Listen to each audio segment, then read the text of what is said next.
Are you a current or future physician assistant wanting to learn more about finances? Then join me on this journey to become a PA the FI way. Hi, my name is Kat, and I'm a practicing certified physician assistant who will be your host. It took me 5 years after I started practicing medicine as a PA to thoroughly dive into my personal finances after I discovered the concept of financial independence. I want to use what I have learned to help you avoid some of the financial mistakes that I have made while sharing some of the financial wins that I have had along the way. Join me as we discuss financial strategies to guide you to becoming a physician assistant on the way to financial independence.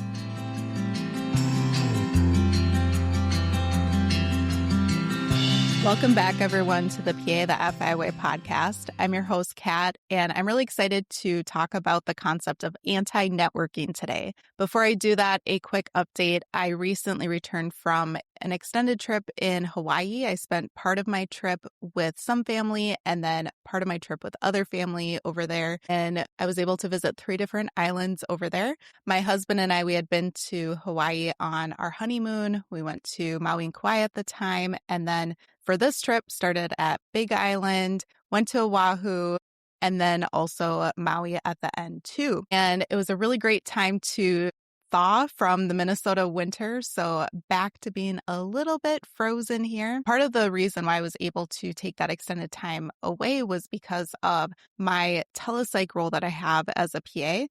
I work as an independent contractor, so I have full control over my schedule and my time off. I don't get any paid time off, but I do get time off that I can use as I would like, meaning I can block my schedule and schedule patients as appropriate and when needed too. So was able to take that time away. So I just want to give you some hope that if you are feeling stuck in a PA role or another role in medicine, that you don't feel like you have autonomy or flexibility, that there are certainly roles out there where you can find them clinically. There are many providers out there that want to pursue non-clinical roles, but there is a lot to be said about clinical roles where you have a lot of control over your schedule and over your time too, because time is life's most precious non-renewable resource. So when you have that time that you're able to spend as you'd like with the people that you'd like and be able to have that meaningful time with your family and creating lots of memories, then it lights you up and keeps you motivated on this journey to financial independence, because as you get closer to financial independence, then the more control you have over your time as well. With the 3 different islands we went to, on Big Island, we did the night snorkeling with manta rays. If you're watching on YouTube here, I will show some video of how these large manta rays, they swim right past you because they attract them at night with the light, and that light attracts the plankton. So these rays come and eat the plankton, and they do these somersaults, these backward somersaults and rolls right in front of you. And it's super fun. I was able to run a GoPro camera for the first time. So I was operating with one hand with the GoPro, the other hand holding on to the snorkeling raft that they have you hold on to during this time too. It's a little bit of a balancing act, but it was actually super fun. Went with my niece and my nephews, 10 and 8-year-old, and then my husband, sister, brother-in-law, and we absolutely loved it. Everyone said that that is the thing to do if you're able to in Big Island, and I definitely agree. We also went whale watching on Maui, and that was super cool time of year to see lots of whales all around as well. And then my other highlight that I would share too was on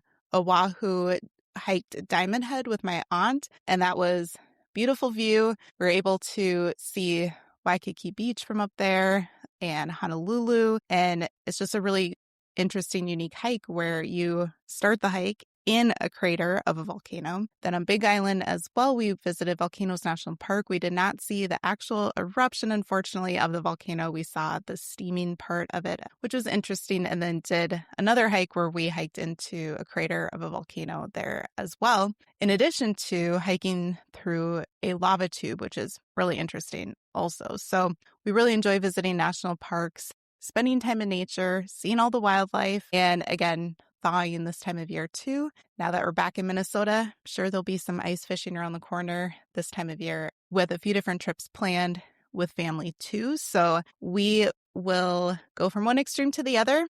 But I wanted to share that again to emphasize that it is so important when you feel like you can have control over your time and not feel like you have to only take one quick short week of vacation per year too. So I do hope that you all had a wonderful Christmas and holiday season and New Year's season and really got to spend that meaningful time with your family too.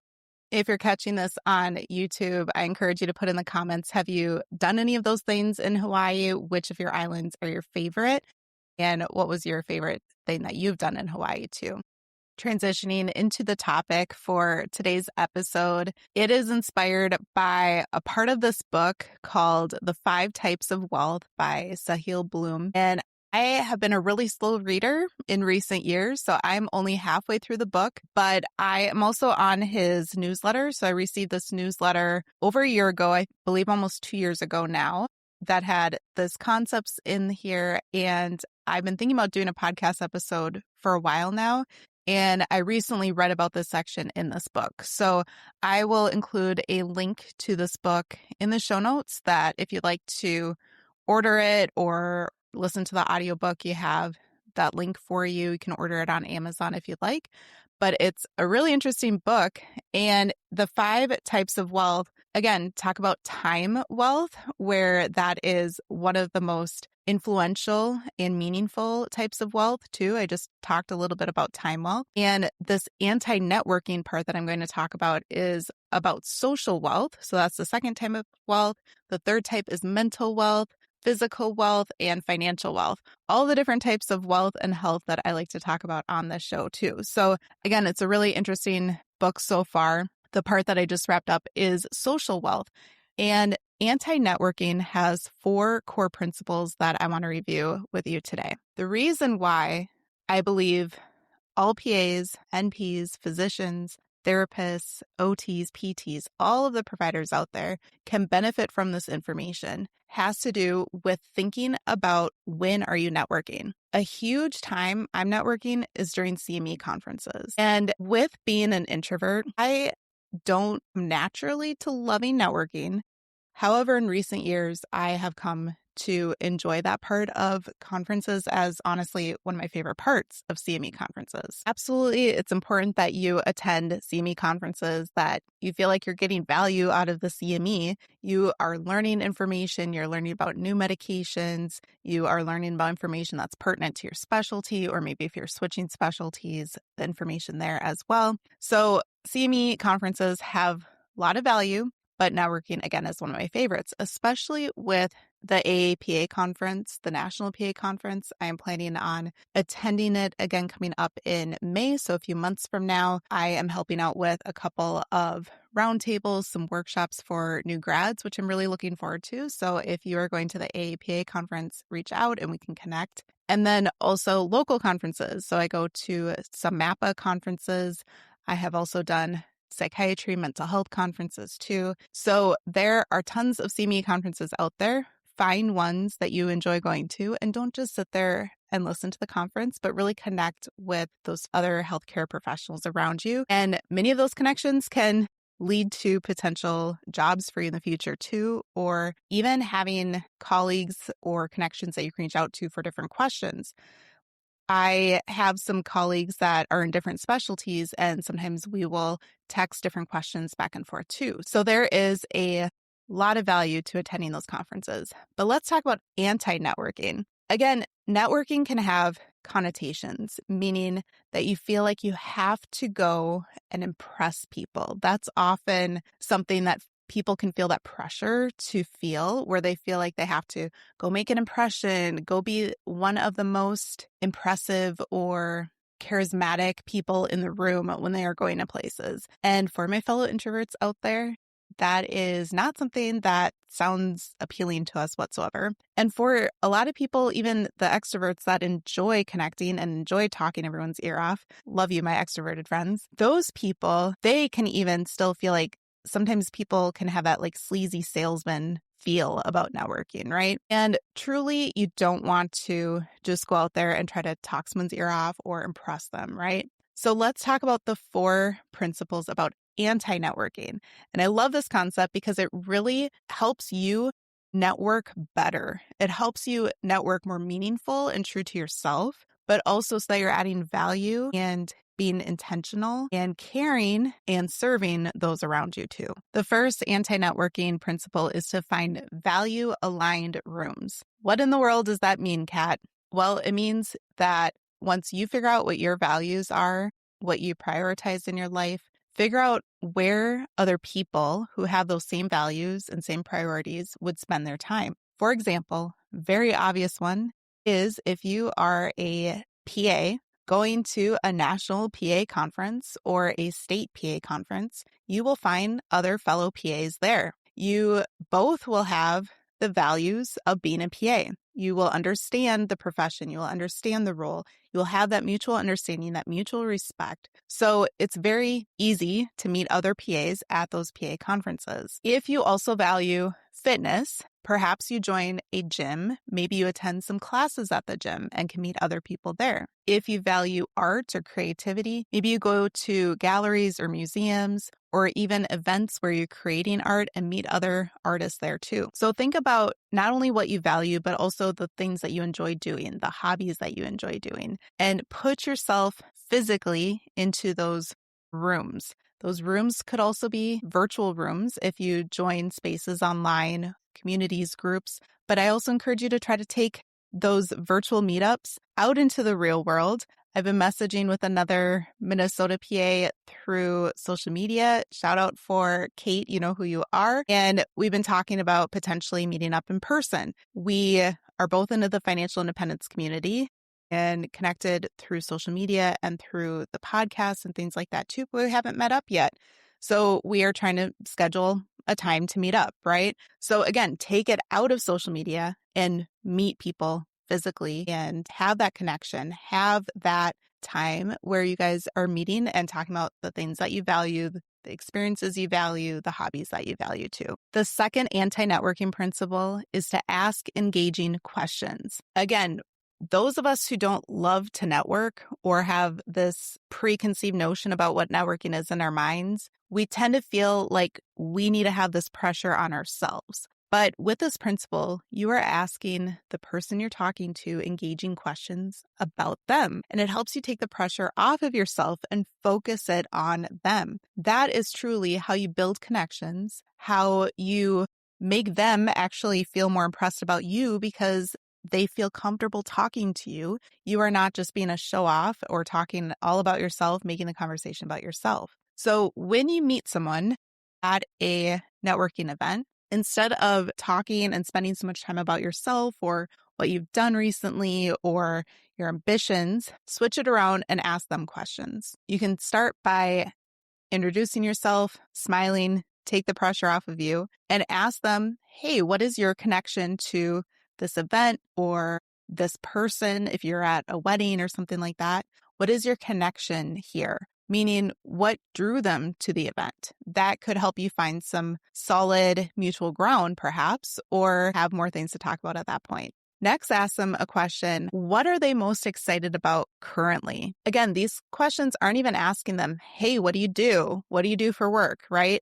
That's kind of a boring question and doesn't really give them the opportunity to talk about necessarily what they love because unfortunately, a lot of people don't love their work, right? Some people do, but not everyone does. But if you ask them that question, what are you most excited about currently? That gives them the opportunity to talk about their work if that's something that they're working on or a project that they're working on through their workplace that is lighting them up. But it also gives them opportunity to talk about a recent or upcoming vacation or other projects that they're working on, lots of different things as well outside of what do you do for work. Adjacent to that question can be the question, what is lighting you up outside of work? Again, not even asking them about their work in particular, but giving them the opportunity to share about what is going on that they're really excited about that's lighting them up too. Maybe they're talking about something with their kids or another family member or a project that they have coming up or an event that they have coming up. And another great question to ask them is, what is their favorite book that they have read recently? Or you could ask them, what book are you currently reading? Books have a wide range between fiction, nonfiction, self-help, educational, or again, that can give you room to have that conversation propel and move forward over time. As you can notice, these questions really take away cookie cutter question of what do you do, which often leads to a cookie cutter response from them. And often the conversation can shut down pretty quickly. But when you are asking these anti-networking questions, these alternative, more engaging questions, again, you're taking that pressure off of yourself, highlighting them, learning and listening from them. And that helps you to be more interesting overall. And again, more of a comfortable person to talk to in these socially anxiety-provoking spaces that a lot of people can have at these networking events. So I challenge you, instead of focusing on being interesting when you're talking to people, focus on being interested. Again, asking those good, engaging questions, asking follow-up questions, really listening to them and being focused and engaged at these networking conversations.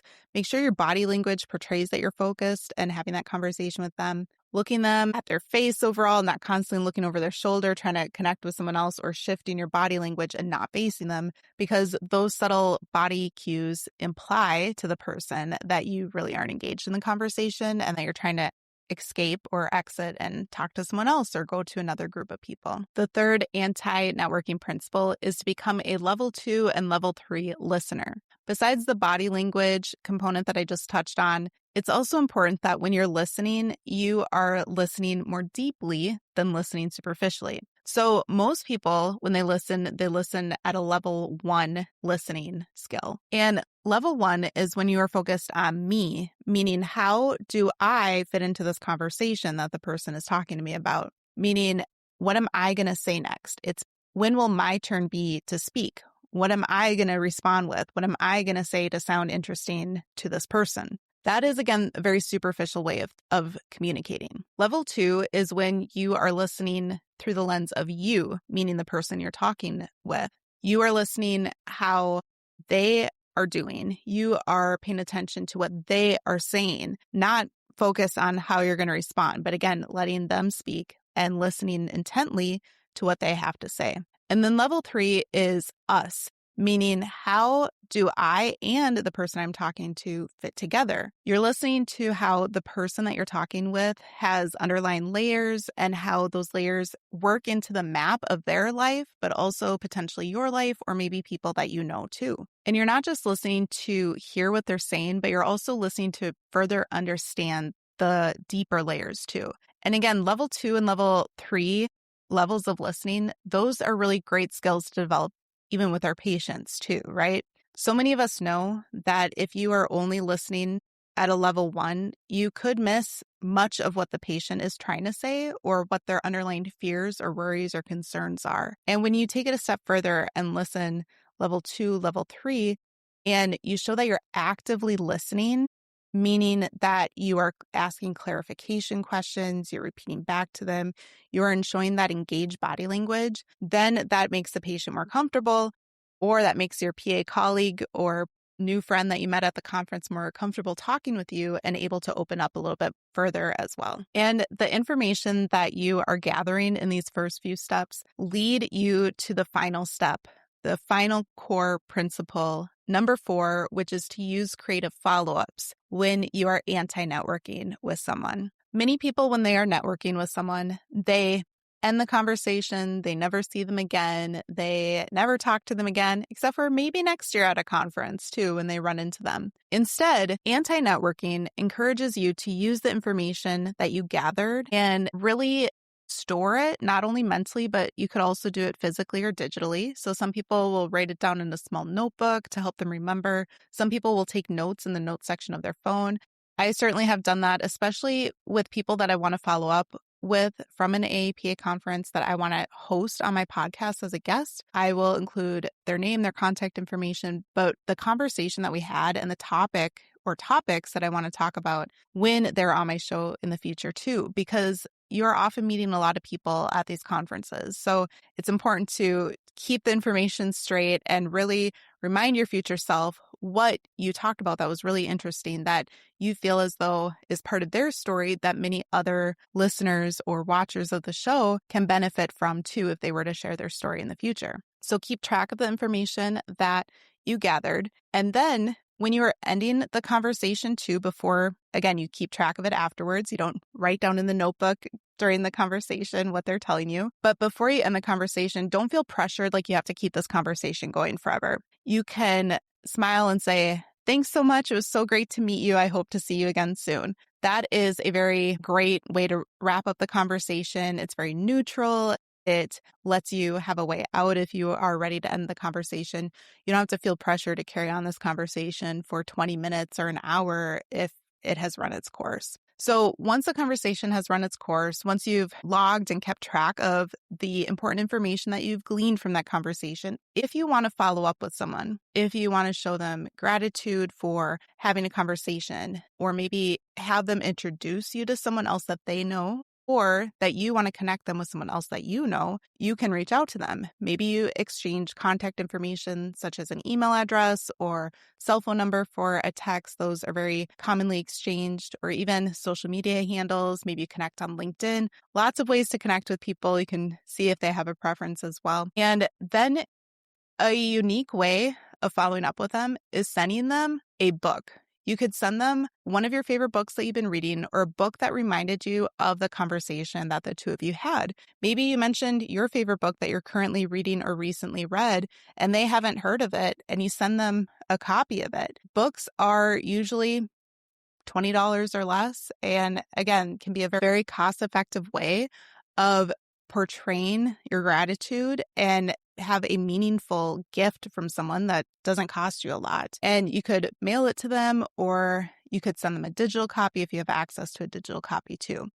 Otherwise, other great considerations could be that you share with them a podcast episode or even an article, a blog post about something that you read that reminds you of them too. Again, if you're talking with someone and you're thinking, man, I feel like they really need to meet this person, you could take the opportunity to introduce them, because when you start connecting others to each other, then you often have a place in the forefront of their minds about connections for the future too. And networking truly is all about connections. It really is not all about trying to impress people and the selfish reasons that a lot of people can feel like networking has those benefits for. I hope that you found the information about anti-networking to be as interesting and informative and helpful as I did.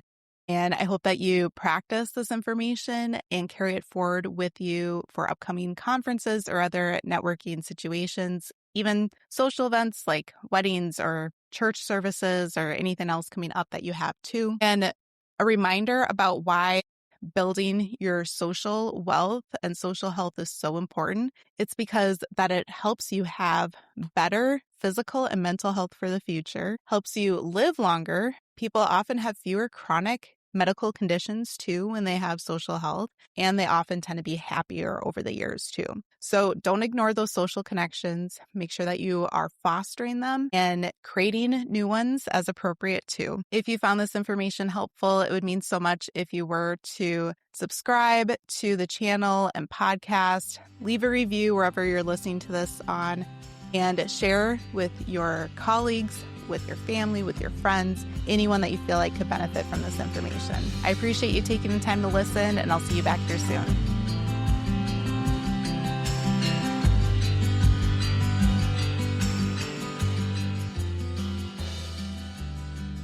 Thank you for tuning in, and I hope that you decide to continue to join me along this journey of becoming a PA the FI way. Please take a moment to press the subscribe button on the platform that you are listening to this on, but more importantly, consider sharing with another current or future PA that could benefit from the information that we reviewed in this episode. Take care and have a great rest of your day. Until next time,